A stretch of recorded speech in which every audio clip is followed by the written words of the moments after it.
$500 million in present value savings. For the viewers at home, what's our normal operating budget? I mean, this is a big department, and they may not understand that. So our total O&M operating budget's about $280 million. Thank you, Joe.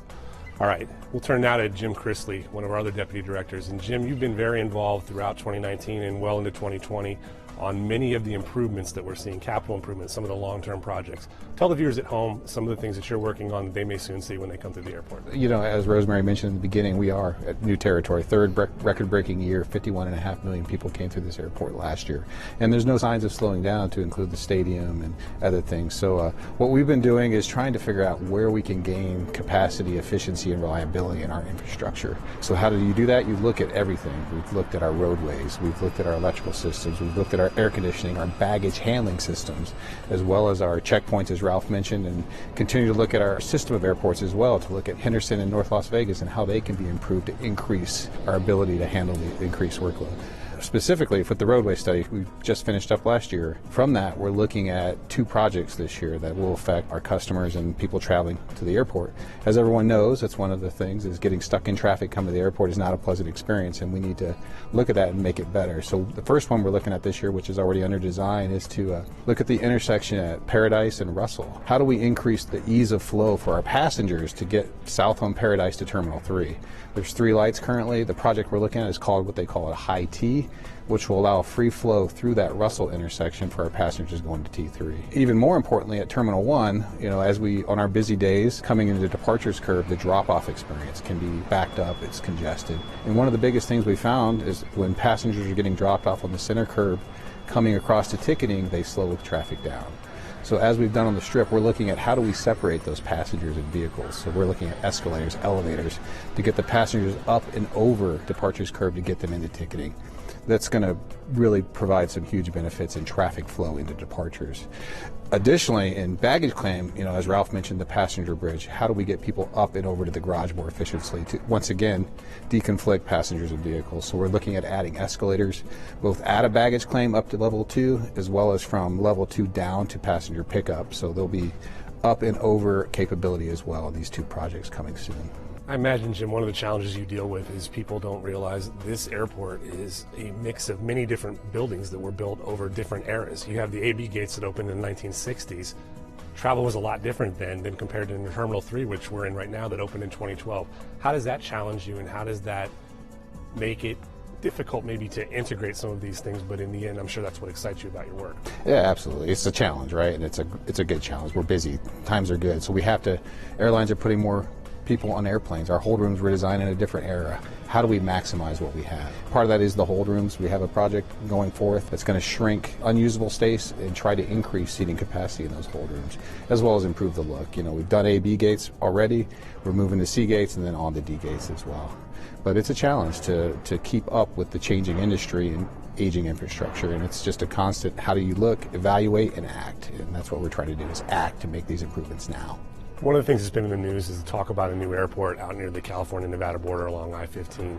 What's happening with that in 2020, and what might people be getting to see with that project? Yeah, we've had a lot of development over the last year. As you know, we've resumed the planning efforts for our environmental impact statement that's required to get that project going for the past year. But most recently, we've finally brought on board a consultant to help us really finalize the plan for what that airport will be, needs to be, and the construction timeline, or the timeline moving forward. So this year will be a lot of development on the planning side, and hopefully by the end of the year we'll have a really good method of how we're going to move forward with that airport. But from what you've been saying, the idea is to maximize McCarran first. Absolutely, and to remind everyone, that airport that we're looking at is supplemental. McCarran will be here for the future. We're not looking to get rid of McCarran or replace McCarran. It's going to supplement McCarran.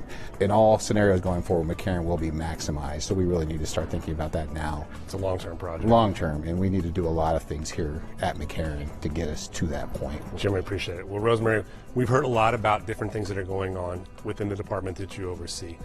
Talk to us about the overall importance of this airport. All of these things all point to a road, but yet maybe people don't understand how important and how integral this airport is to this community and what we do and how we live.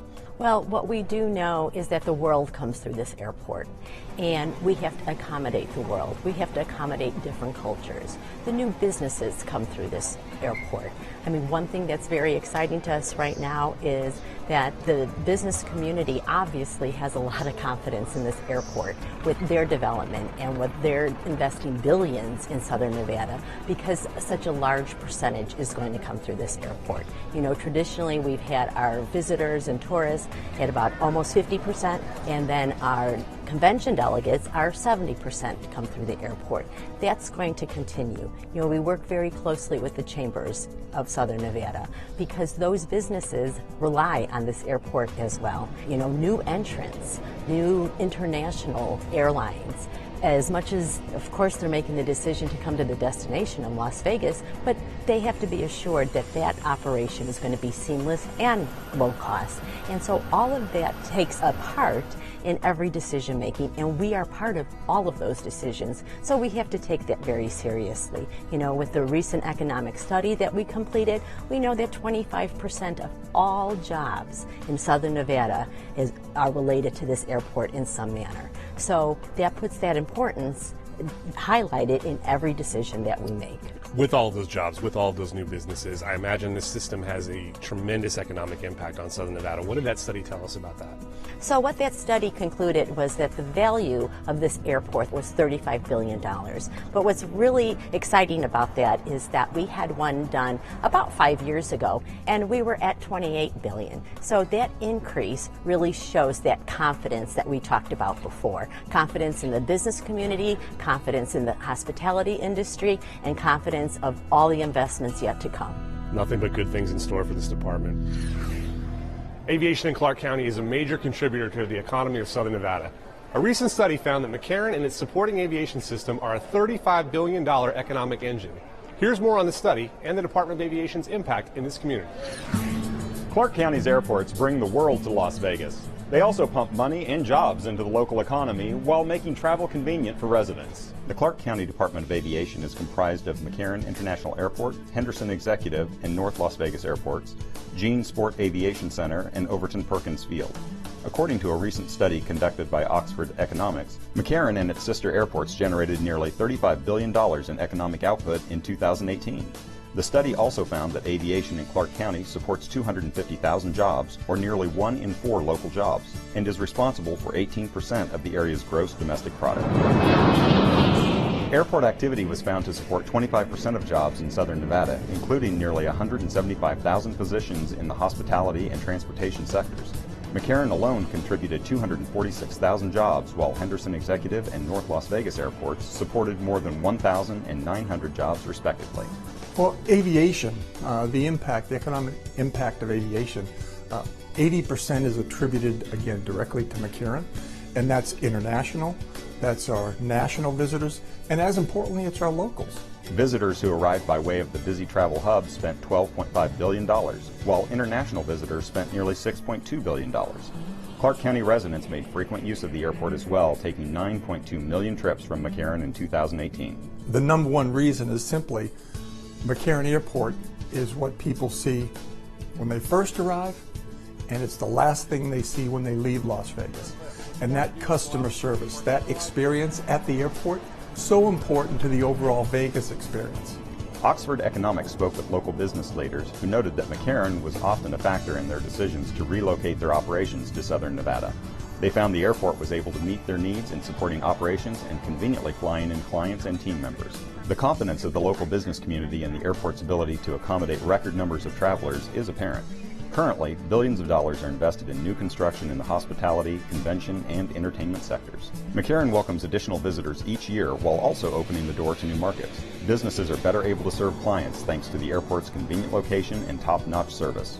And the airport's global reach contributes to overall economic diversification. All this means the growth and success of the greater Las Vegas area will continue to be tied to aviation in Clark County. With the emergence of coronavirus in Clark County, travel may be a concern for locals and visitors alike. The safety of passengers and employees is the priority at McCarran. Airport representatives are working closely with the Center for Disease Control and Prevention and the Southern Nevada Health District to monitor the status of COVID-19 in our region and support a coordinated response. As is the case every year during the flu season, custodial teams at McCarran are spraying all high-touch surfaces around the airport, such as kiosks, escalators, and door handles with hospital-grade disinfectant. The disinfectant is being applied at regular intervals and at the highest concentration for maximum impact. The disinfectant in use is recommended by the CDC to combat COVID-19. While this extra effort is not a new precaution, airport staff has increased the frequency of the application and expanded the areas of the airport that are covered. For more information about coronavirus or other health concerns, visit the Southern Nevada Health District or CDC's website. Beginning October 1st, travelers in the United States won't be allowed through airport security without flashing a real ID. Not sure if you have a real ID? You're not alone. Here's what you need to know to make sure your ID will fly. Later this year, the Department of Homeland Security will officially begin enforcing the Real ID Act of 2005. That means your standard driver's license will no longer be acceptable for air travel. A Real ID is a state-issued driver's license or identification card that meets the national standards for all 50 states. According to the U.S. Travel Association, a majority of Americans are unaware of the October 1st deadline, and many either have a standard driver's license or are unsure if their license is Real ID compliant. So the actual first step is to go to our website, make an appointment, and then make sure you have all the correct documentation. What you need is either a birth certificate or a passport or U.S. issued immigration documents. You need proof of your Social Security number, proof of any name changes, and you also need 2 documents that show your Nevada residency, utility bills, mortgage, lease, those kind of things. Passed by Congress in 2005, the Real ID Act enacted the 9/11 Commission's recommendation that the federal government set national minimum security standards for the issuance of sources of identification such as driver's licenses.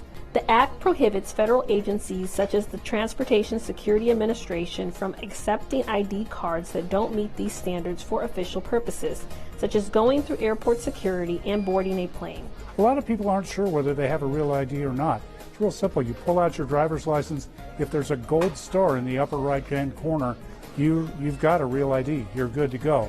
The non-real ID cards are marked not valid for federal official use. People who plan to travel but don't have a driver's license with a star aren't out of luck. In addition to driver's licenses, other forms of ID will be accepted. Those include a valid passport, state-issued photo ID card, a Department of Homeland Security trusted traveler card such as Global Entry, U.S. military ID, or a Department of Defense employee ID card. Since the TSA does not require children under the age of 18 to provide identification when traveling with a companion within the United States, minors won't need a real ID or other acceptable ID. We're asking people to determine whether you need a real ID or not. We've set up a special website called GetRealNevada.com that has an interactive checklist, and it asks you questions to see if you really need a real ID or not. If you do need one, we ask that you bundle it with another DMV transaction. If you're going to be coming in to renew your driver's license later this year, or even register a car, get a real ID at the same time you do that so that you're not making multiple visits to the DMV. The October 1st deadline is approaching, but there's still time to get a real ID and carry on with travel plans. Remember, without the star, you won't go far. To reach out to our growing number of Hispanic customers, this episode of Flight Path features a segment in Spanish with English subtitles. Here's more about the pickup locations of ride-hailing services Uber and Lyft. Guests often ask where to go to meet their driver. Here's a look at how to get from the gate to the pickup areas. Es muy fácil solicitar el servicio de transporte Uber o Lyft desde el aeropuerto a su domicilio, hotel o otro destino, utilizando su teléfono inteligente. Simplemente usa la aplicación y pide su servicio cuando está lista para abordarlo. Las zonas para encontrarse con los servicios Uber o Lyft están ubicadas en los estacionamientos de Terminal 1 y 3. En la Terminal 1, el sitio para abordar el servicio fue cambiado del nivel 2M al nivel 2. Haciendo más fácil su localización. Para encontrar a su conductor en la Terminal 1, salga de la zona recolección o baggage claim de equipaje y sigue las indicaciones para encontrar el servicio Uber o Lyft.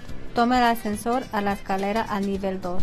Cruza el puente ubicada en nivel 2 y dirigirte al estacionamiento a la derecha para ubicar donde encontrarás el área marcada designada para el conductor de Uber o Lyft. Los pasajeros que llegan a la Terminal 3 encontrarán al área de Uber o Lyft en el servicio de piso de servicio de valet. Desde el área de reclamo de equipaje o baggage claim, toma el ascensor y sube a nivel 1. Cruzar el puente en nivel 1, bajar el nivel marcada B para el servicio de valet. Ahora ya sabe cómo encontrar los sitios de solicitar su servicio Uber o Lyft antes de su viaje. Si necesita ayuda en la terminal, pregunta al personal.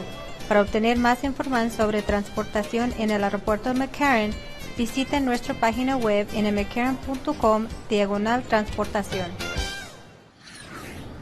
Busy travelers are always looking for variety in an airport shopping and dining offerings. At McCarran, we aim to please with vending machines selling everything from cupcakes to cosmetics, as well as popular shops and restaurants. Here's a look at some of the newest businesses to join the lineup. Passengers in search of a quick bite to eat, the perfect Vegas souvenir, or even a place to relax will find no shortage of options at McCarran. Airport vending machines offer much more than chips and sodas. Electronics, personal necessities, and battery chargers are a quick and easy transaction away. But a few recently installed machines dispense even more unique and popular items. Fans of Kylie Jenner can shop her cosmetic line in automated retail machines located in the A, C, D, and E gate areas.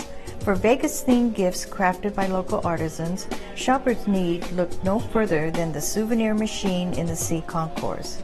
To satisfy a sweet tooth, travelers can head to a Sprinkles cupcake machine in either terminal. And getting something fun for the whole family is easy since McCarran is home to the only airport Lego machine. It's located post-security just beyond the AB gate checkpoint. We have a new company who's operating the specialty retail vending machines now, and they've been really good about bringing in new and unique products, and it's a great opportunity for a parent who may be in Las Vegas for a convention or a business to pick up something that they can bring home to their son or daughter or family member as a gift. McCarran welcomed Jimmy John's to the family late last year. The sandwich shop offers an additional dining option in the pre-security area in Terminal 1, perfect for customers waiting for friends to arrive or for those who want a quick meal to take to the gate. For travelers who want to get a head start on planning their Vegas adventure, there's now a full-service concierge in Terminal 1 baggage claim. NV Star can help with show tickets, tour bookings, restaurants and nightclub reservations, and even arrange childcare. The more we can offer our customers to make them comfortable as they travel and satisfy any needs or wants that they may have and help them to relax on their journey is good for everybody. It's great for our customers, and it's good for us and the businesses that support the airport. Flyers who need to relax and unwind before or after a flight can head to the newest Express Spa located in the B gates. Spa services include massages, facials, and nail care. Express Spa also sells eye masks, neck pillows, and other travel products. At a new Chiroport in the C gates, travelers can treat themselves to chiropractic services like trigger point massage, stretching, and adjustment. A more relaxed customer is a better customer. Sometimes after a long trip sitting on an airplane, you don't feel so great. It's a great way to get the blood circulating again and to help you feel better on your journey. With new innovative shopping and dining options in place and more coming in the future, McCarran will continue to provide a seamless travel experience to meet passengers' every need. Now you're ready to pack your bags and fly the skies, so have a great trip. Remember to check us out on Facebook and follow us on Twitter, and use all the resources of our website, McCarran.com. Thanks for joining us, and we'll see you next time on Flight Path.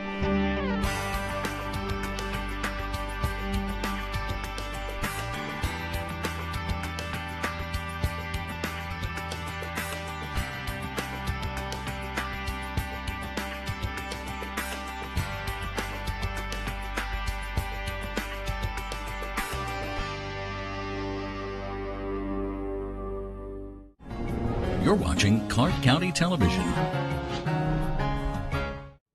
Coming up next on Where Fun Happens, looking for a cool summer job? Parks and Rec is recruiting lifeguards for pool season. Poet Deanna Beachley joins our Poet Laureate in this month's Poetry Corner. And a sports dietitian offers advice on eating and drinking before, during, and after your workout. Those stories and more coming up next on Where Fun Happens. Clark County is enriched by parks, facilities, programs, and services. And Clark County's Parks and Recreation Department proudly offers all of these to you. But most of all, we are Where Fun Happens!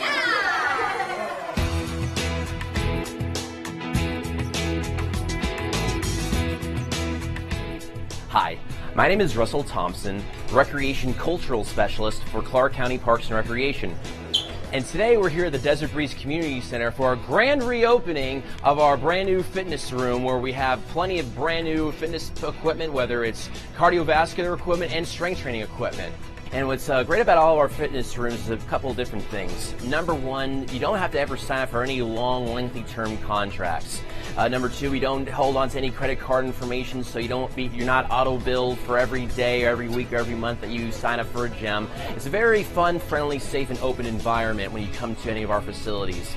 Now here at the Desert Breeze, as amongst a lot of our other health and fitness centers across the valley, we offer a wide variety of different cardio equipment, strength training equipment, as well as open spaces for stretching, holding planks, getting your solid core work in. Summertime's coming up, folks, so get ready for that coming up here soon. We have areas where we have plenty of free weights, cable stations. We have plenty of just about anything you can think of. Our Clark County Parks and Recreation facilities have. And also our department provides, from time to time, we do host occasional health fairs. So besides the grand reopening of the Desert Breeze Fitness Room, we also incorporated a health fair. So we have representatives from everywhere, from every place from Spring Valley Hospitals, or the Valley Hospital Health System, to the University of Nevada Cooperative Extension, and other health entities throughout the valley to come out and promote a healthy, positive lifestyle here at Desert Breeze.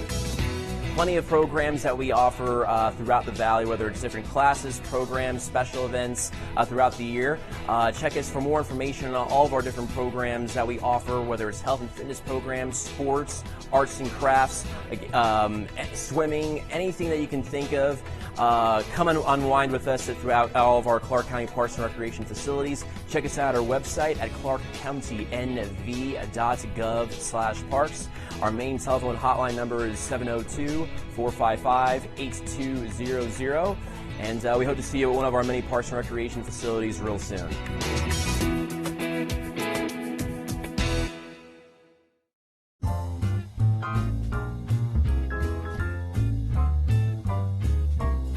Hello, I'm Mark Hall-Patton. I want to welcome you to the Clark County Museum. Now, when you come out to the museum, you know we have 30 acres out here. We've got 20 restored buildings. We have walking trails and nature areas. We have a lot to see and do out here. But we have a relatively small staff.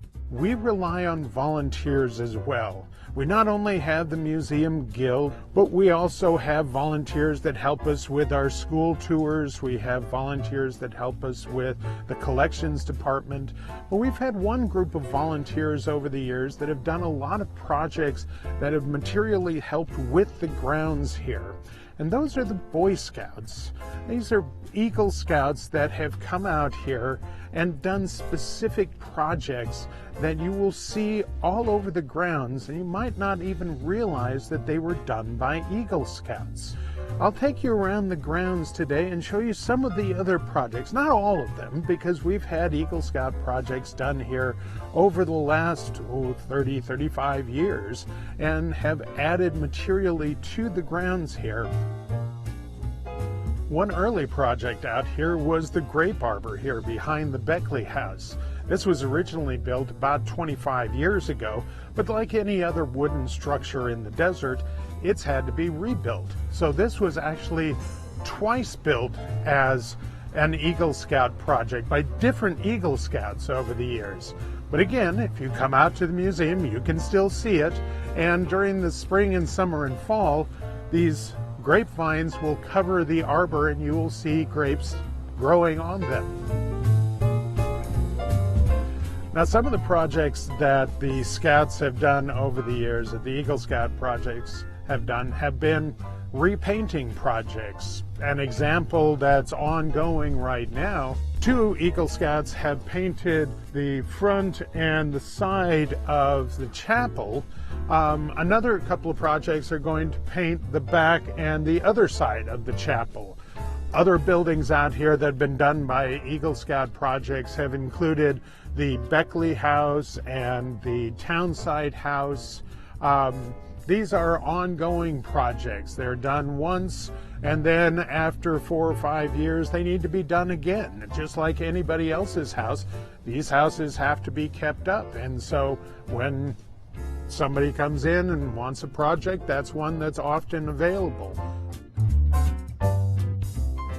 Now, some of the projects that are done by the Eagle Scouts have longer and shorter lifespans because they fit into our interpretive plans in different ways. One of the more recent projects that were done here was rebuilding the wiki-ups here at the museum.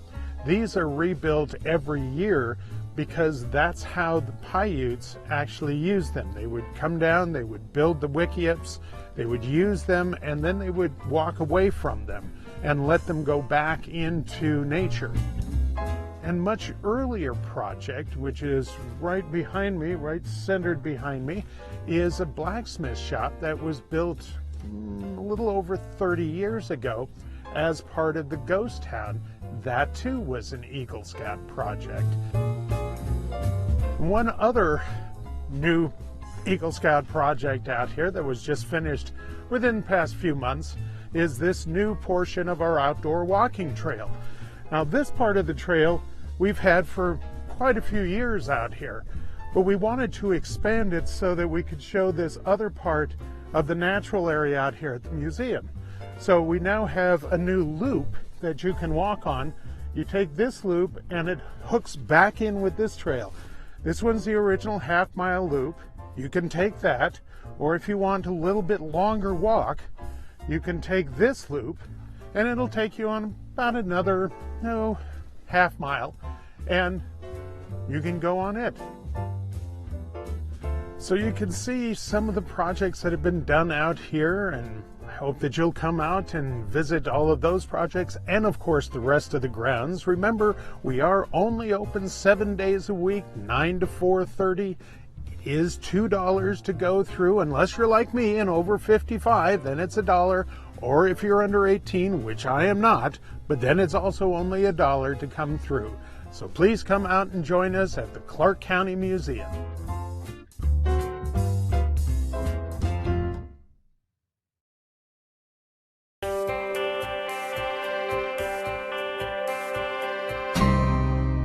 Greetings, I'm Heather Lancasera.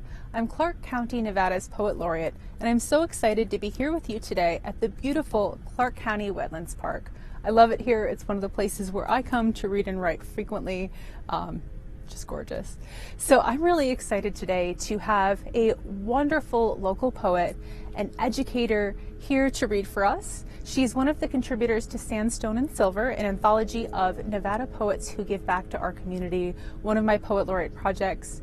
So without further ado, I would like to introduce you to Deanna Beachley. Thank you so much for being here today. Thank you for asking me. Oh, absolutely. So I love your poetry. It's often steeped in nature, which is, something that I love. And I was wondering if you could tell us just a little bit about what brought you to poetry or how poetry found you. Okay. I wrote poetry when I was in school, Awesome. Right? And then got away from it for a really long time and then came back to poetry about age 38. And then I attended a workshop that was held at the Sahara Library and just started writing and then writing and writing, and have just kept with it since then. So it's been almost 20 years now just writing. That's awesome. I love that so much. Yeah. And we're so fortunate because there's so many poetry events that happen at the local libraries here in Clark County. Yeah. It's amazing. So I'm so happy to hear that. That's wonderful. So I was wondering, I'm always interested with writers and poets, how poetry works into your daily life or your weekly life, if you have any kind of practices or rituals, or how it relates to the rest of your life, just anything about that. Well, it started out that it was just whenever inspiration hit. Yeah. And then I went to a writer's conference, And one of the poets there, Julia Connor, who is the former Poet Laureate of Sacramento, suggested, think about doing one day, one morning, right, and make that a commitment, and don't answer your phone, don't do that. So it started with just that one day, and then that turned into 2 days a week. Yeah. And I find that I'm able to keep with that, and it's probably been 10 years. Oh, that's... Or more, wow. actually, that I've been doing that writing every 2 days a week. And then sometimes when inspiration hits, 2 o'clock in the morning. Yes, I understand that. But yeah, so it's just become a regular part of sort of a routine, and I am so glad that I'm keeping up with that, because I need that. Yeah. So it is such an honor to be able to include your poetry in this anthology. I absolutely love your poem. And I was wondering if you might tell us a little bit about the inspiration behind it. Okay. A couple of years ago, I was in an online writer's workshop through the Speakeasy Project, and Rosebud Ben-Oni was my teacher. And amazing. One of the first poetry prompts that she had, because we were supposed to write 2 poems a week, was to write a self-portrait about what we are not. I love that so much. And so that sort of, so one thing came, and then the other thing sort of followed, and then I tinkered with it, for a few months after that. So yeah, I love that. Okay, so I am really thrilled to hear your poem. Would you read it for us? Absolutely. Absolutely. Mojave.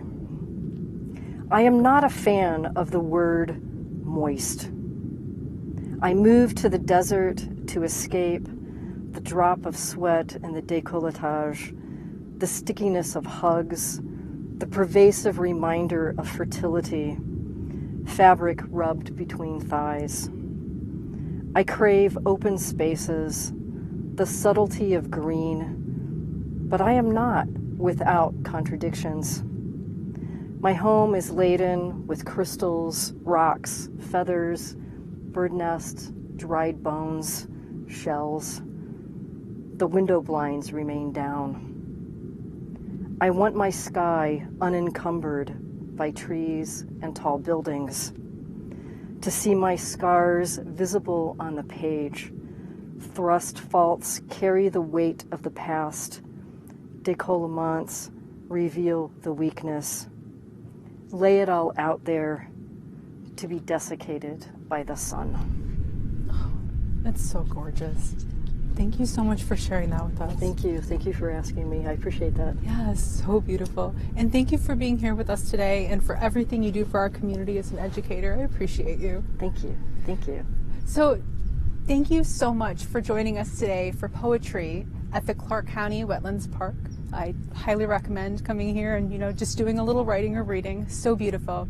Also, April is Poetry Month. Huge thing to celebrate. If you are looking for more poetry opportunities, I'll remind you of just, let's say, one of the many events that happens every first Tuesday of the month at 6 p.m. at the West Charleston Library.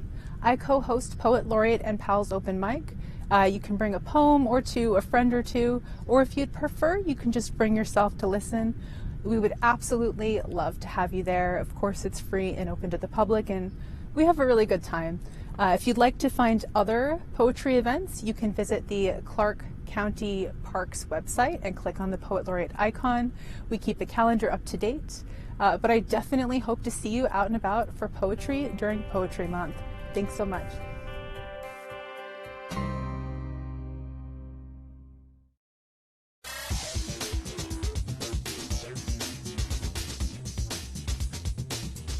Hi, I'm Aurora Buffington, exercise physiologist and registered dietitian nutritionist with Clark County Parks and Recreation. As we wrap up National Nutrition Month, the theme Eat Right, Bite by Bite reminds us that healthful eating doesn't have to be overwhelming, especially with the help of a food and nutrition professional. Here to provide us with insight on how nutrition can help an athlete gain a competitive edge is certified sports dietitian Roxana Asani. Welcome, Roxana. Hi, thank you for having me. Thanks for being here. Roxana, what is a sports dietitian? So a sports dietitian helps athletes fuel themselves. So it's really important for athletes to be picking the right type of food before their workouts, during their workouts, and after game time or practice time. So what should an athlete have before a workout or pre-workout? So pre-workout, it's really important that they pick carbohydrate-rich foods. So carbohydrates sometimes get a bad rap, but they're really the only food group that's going to give your body and brain energy. So we want to pick something that's quick to digest as well. So something like a piece of fruit before their workout, or maybe some pretzels or some crackers, something that's quick to digest and giving them a boost of energy. And what about hydration? Hydration is also really important. We want to make sure that we're hydrated all day long, not just right before activity. So always carrying a water bottle with you is a great idea. And should athletes have something during their workout? Yeah, so if athletes are training for more than an hour most days of the week, I definitely recommend for them to have something. And again, that's going to be a quick digesting carbohydrate. So sports drinks might be your best bet. They're giving you a mix of electrolytes, hydration, and carbohydrates, and that's going straight into your bloodstream to give you energy. You could also do something like some fruit chews or some energy goos or gels. So what's this thing about mid-race fueling that I've heard about?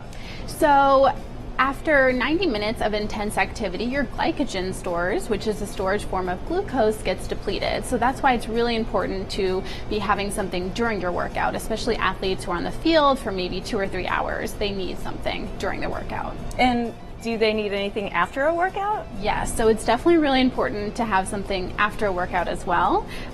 We want to get a mix of carbohydrates and protein to restore that muscle that we just broke down during intense activity. So some athletes may not feel like they want to eat anything, so I recommend for them to start sipping. So sipping from a sports drink, even a chocolate milk, or maybe a V8 drink if they want something salty.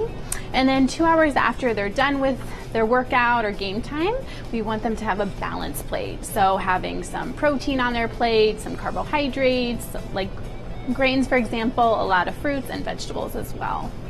Wow, that's great. So is there anything else that you think you should share about athletes and fueling? So an athlete can definitely consult with a registered dietitian, especially a sports dietitian. They can help put together the perfect race time strategies for them or fueling options to have so they can perform at their absolute best. Wow, those are great tips. Thanks so much, Roxana. Well, that's all for now. I'm Aurora Buffington, encouraging you to eat right, bite by bite, and get that workout in to increase your competitive edge at a Clark County Parks and Recreation facility near you, where fitness happens.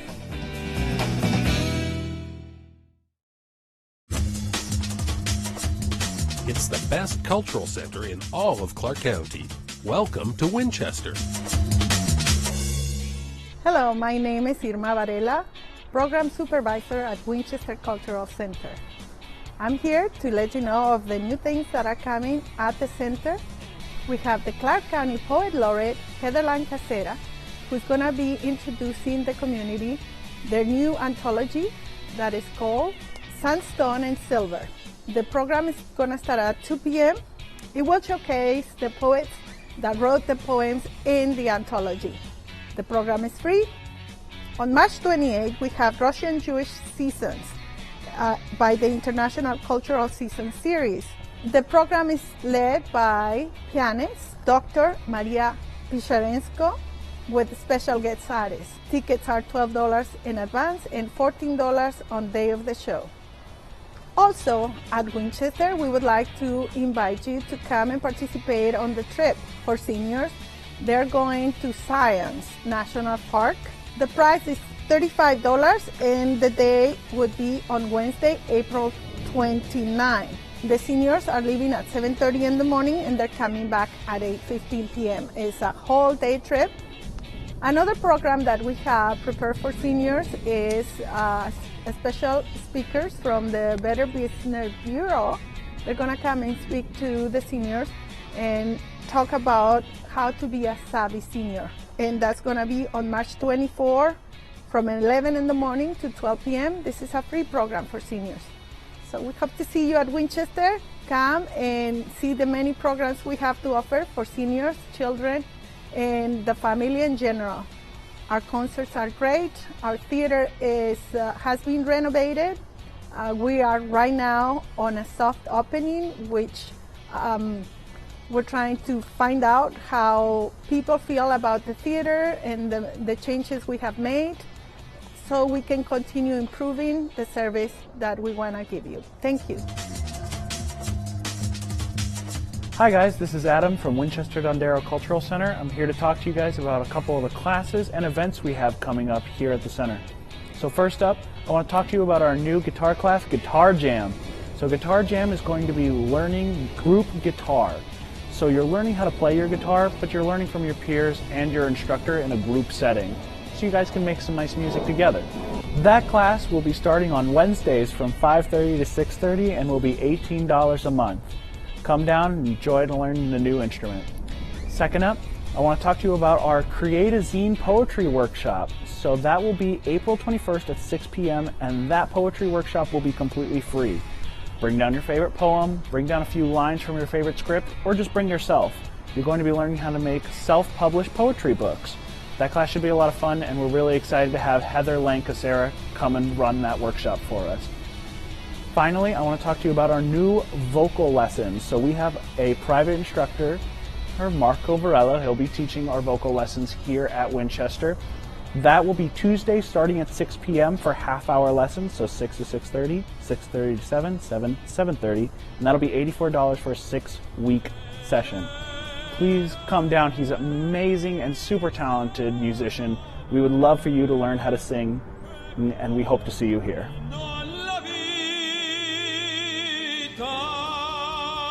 Hi everyone, my name is Marco Antonio Varela and I'm a professional opera singer. And I'm going to start teaching lessons, voice lessons here at the Winchester. They're classes that are $84 for 6 weeks and you get one class per week for half an hour. Come and learn how to sing properly. You don't have to sing opera with these classes, but I will teach you how to sing properly and apply it to any style of music that you want. Come on down.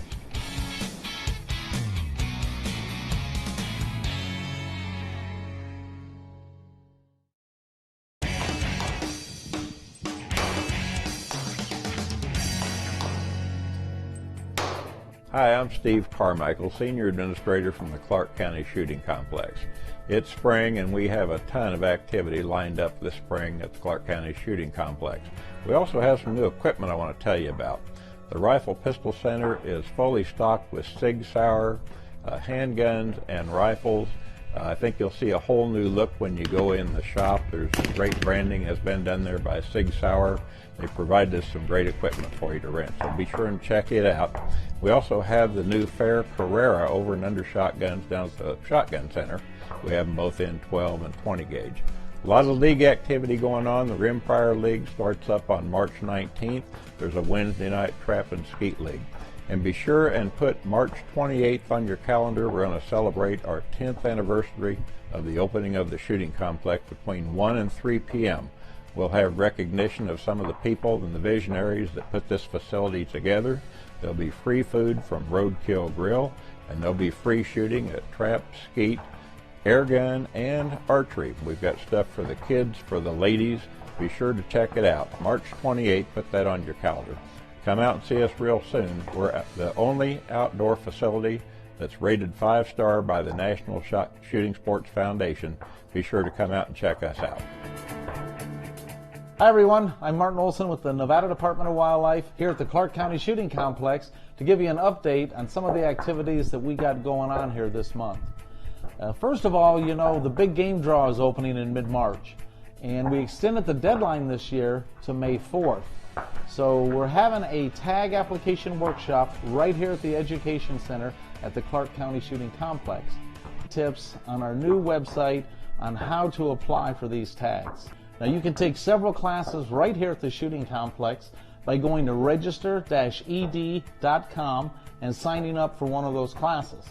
You can complete a workbook that's free of charge, which you can get here at the complex, or you can pick up at one of our offices in the city. Now, once you do that, you'll need to come to an 8-hour class.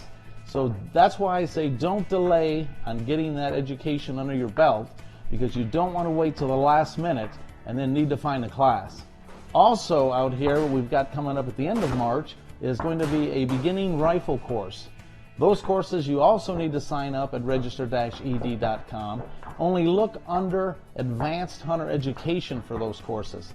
Those are special courses that you'll need to sign up in order to get into the class. So I hope to see you out here. Until next time, have a great day.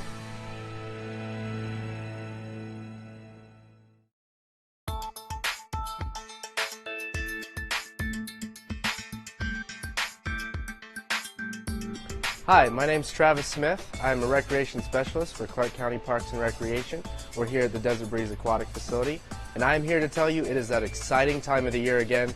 We are hiring lifeguards for 15 aquatic facilities, including facilities all across the Las Vegas Valley, as well as Laughlin, Indian Springs, Logandale, and Overton.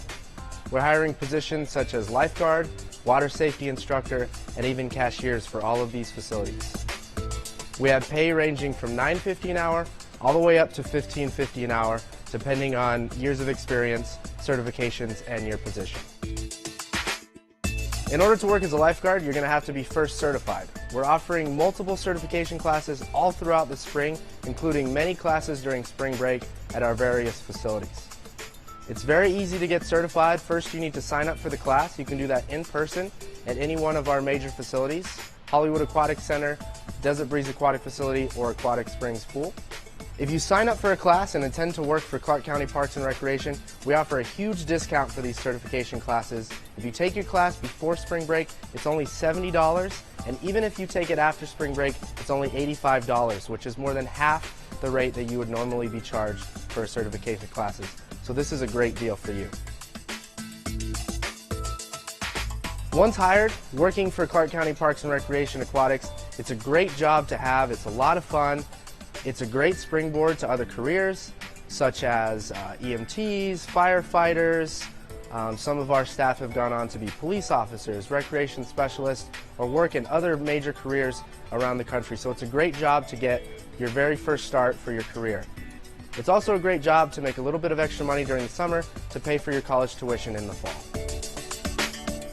Our certification classes do fill up quick, and our positions fill up quick at all of our pools. So it's very important that you register for a certification class and you apply for these positions as soon as possible.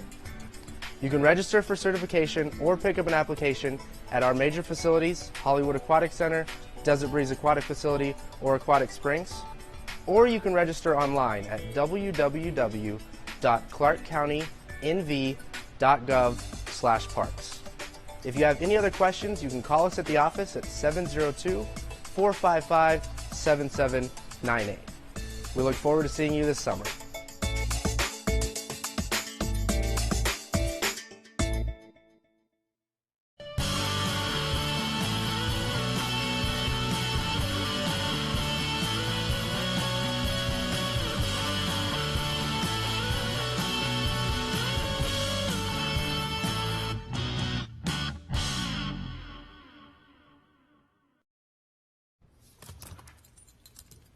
There's a shelter pet who wants to meet you. Meet one today. Visit theshelterpetproject.org. Adopt. In March, the Clark County Assessor's Office is mailing postcards to property owners who have not yet submitted a claim for the tax cap. If you own the home you live in, you have until June 30th to file a claim to receive a 3% tax cap rate. To file your claim, simply check the box that applies to you at the bottom of the postcard, sign it, and return it to us by mail or drop it off at one of our 3 locations. If you don't receive a postcard and want to check your tax cap rate, you can visit the Clark County Treasurer's website. If you have any questions, please call our office. Thanks for watching Clark County Television, the best access to your local government.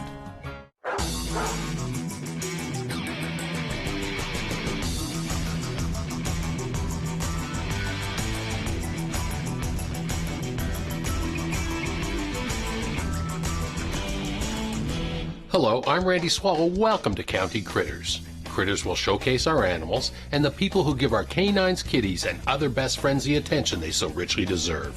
On our show, we'll tell you about a yellow lab that has a special talent on blades, and later on we'll meet a couple locals who are involved in the ancient sport of falconry. But first, Clark County has about 24 dog parks located in nearly every part of the valley. And they are positively some of the best places to take your pooch for socializing and play. Russell Thompson from Parks and Rec gives us tips and information to make your trip to the dog park an enjoyable experience for you and your hound.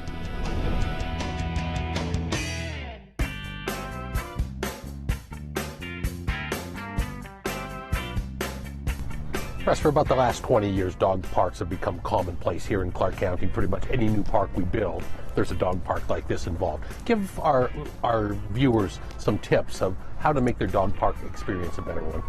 Well, I think honestly a lot of different things is knowing your actual dog, whether that be the age of the dog to, you know, how large the size of the dog is, how well trained they may be in certain situations, because we recommend, especially for those who maybe have just adopted a dog or are new dog owners, we would strongly suggest to actually come to the dog park that you would wish to bring your dog to and actually check it out and explore and see what it actually looks like itself. Then what we would suggest would be to, if you're bringing out your dog, even if you've been a dog owner for years, if it's to a new environment, we recommend trying to keep your visit time as short as possible. Then as the dog becomes familiarized with the actual property itself, then this way you can continue to extend your visits. So this way it's more of a fun, friendly, safe environment here. We also, obviously, we suggest also just for safety, always try to keep your dog on a leash, or at least have a leash in hand.